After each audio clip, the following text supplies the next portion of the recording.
ये कहानी है स्वीटी की, एक ऐसी माँ की जिसने अपने प्रेमी फ्रांसिस के साथ मिलकर अपने ही दो बच्चों की हत्या की। ये सुनकर आपके मन में सवाल उठा होगा कि ऐसा कैसे संभव है? क्या प्यार की अंधी राहें इंसान को इस कदर तक ले जा सकती हैं? तो आइए, हम इस दिल दहला देने वाली कहानी में गहराई से उतरते हैं। स्वीटी की शादी 3 साल पहले 32 वर्षीय शिवा से हुई थी, जो बीबीएमपी में पौर कर्मिका के रूप में काम करता था। दोनों एक एक कॉलोनी डीजे हाली ईस्ट बेंगलुरु में रहते थे। उसी क्षेत्र में फ्रांसिस अपनी पत्नी के साथ 2 महीनों से रह रहा था। फ्रांसिस रोज सुबह गार्डन में वॉक पर जाता था, जहां स्वीटी उसी गार्डन के पास एक बिल्डिंग में काम करती थी। एक दिन उनकी मुलाकात हुई और पल भर में ही दोनों के बीच प्यार हो गया। ये प्यार इतना गहरा था कि स्वीटी ने फ्रांसिस के साथ अपने दो बच्चों को लेकर 30 जुलाई 2024 को भाग जाने का फैसला किया। उसके बाद जब शिवा घर लौटा तो वह एकदम से चौंक गया। घर में सन्नाटा था और न तो उसकी पत्नी वहां थी, न ही उसका बच्चे। एक अजीब सी बेचैनी उसके मन में घर कर गई थी। उसे स्वीटी के किसी भी रिश्ते की जानकारी नहीं थी, लेकिन उसे महसूस हुआ कि कुछ गलत हुआ है। चिंता से भरा, उसने तुरंत पास ही के पुलिस स्टेशन की ओर रुख किया और अपनी पत्नी और बच्चों की गुमशुदगी की शिकायत दर्ज कराई। पर गुमशुदगी की शिकायत दर्ज कराने के 1.5 महीने बाद स्वीटी अकेली घर लौटी। जब शिवा ने उससे पूछा कि वह घर क्यों छोड़कर गई, तो स्वीटी ने कहा कि उसने अपने सेविंग्स के सारे पैसे खर्च कर दिए और रामनगर चली गई, क्योंकि उसे डर था कि ये सब पता चलने के बाद शिवा उसे नुकसान पहुंचाएगा। शिवा ने सब कुछ भुलाकर उसे माफ कर दिया, लेकिन 15 सितंबर को स्वीटी फिर से घर से चली गई।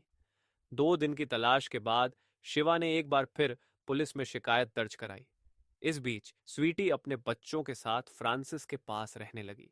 लेकिन 1 अक्टूबर को, जब स्वीटी और फ्रांसिस अपने रिश्ते के पलों में खोए हुए थे, तभी अचानक स्वीटी का बड़ा बेटा काबिल नींद से जाग गया और जोर जोर से रोने लगा, जिसके कारण फ्रांसिस का गुस्सा बढ़ गया और उसने उसी क्षण की उत्तेजना में उसने बिना सोचे समझे उसकी हत्या कर दी। इस भयानक कृत्य को अपनी आंखों से देख रही स्वीटी ने न केवल चुप्पी साधी, बल्कि फ्रांसिस की मदद भी की। ये एक ऐसा पल था जब मातृत्व की सभी सीमाएं टूट गईं। अपने बच्चे की मासूमियत को खत्म करने के बाद स्वीटी और फ्रांसिस ने काबिल के शव को शमशान ले गए। वह जाकर शमशान घाट से कहा कि उसकी बेटे की तबीयत ठीक न होने की वजह से वह मृत्यु को प्राप्त हो गया, और उसे दफना दिया। लेकिन एक हफ्ते बाद 7 अक्टूबर को फ्रांसिस ने उसी कारण स्वीटी के दूसरे बेटे कबिलान की भी हत्या कर दी। इस बार भी स्वीटी ने अपनी चुप्पी नहीं तोड़ी, मानो उसके दिल में मातृत्व की आवाज कहीं खो गई हो।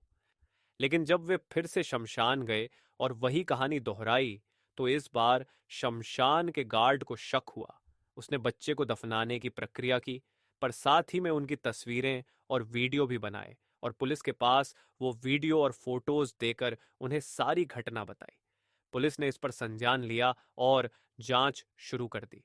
जांच के दौरान शिवा को पुलिस से पता चलता है कि स्वीटी का किसी और के साथ अफेयर है और उसके 2 बच्चों की मृत्यु हो गई है।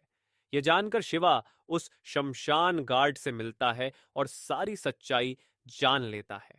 इसके बाद शिवा ने इजूर पुलिस स्टेशन में स्वीटी और फ्रांसिस के खिलाफ शिकायत दर्ज कराई, जिसके बाद पुलिस ने उन्हें सेक्शन 103, 61 और 238 के तहत गिरफ्तार कर लिया।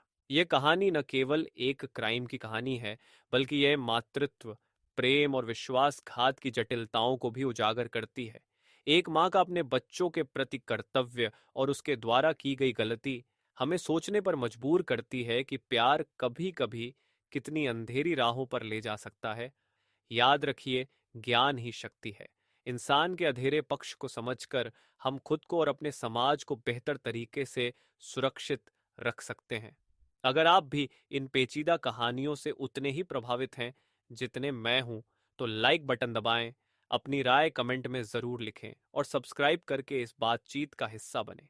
इस वीडियो को अपने दोस्तों के साथ शेयर करना न भूलें। नोटिफिकेशन बेल को दबाना न भूलें, ताकि नए अपलोड्स के बारे में सबसे पहले पता चल सके। मिलते हैं अगले वीडियो में, तब तक के लिए अपना ख्याल रखें, सुरक्षित रहें और देखते रहें इनक्वेस्ट बाय ये अक्षु।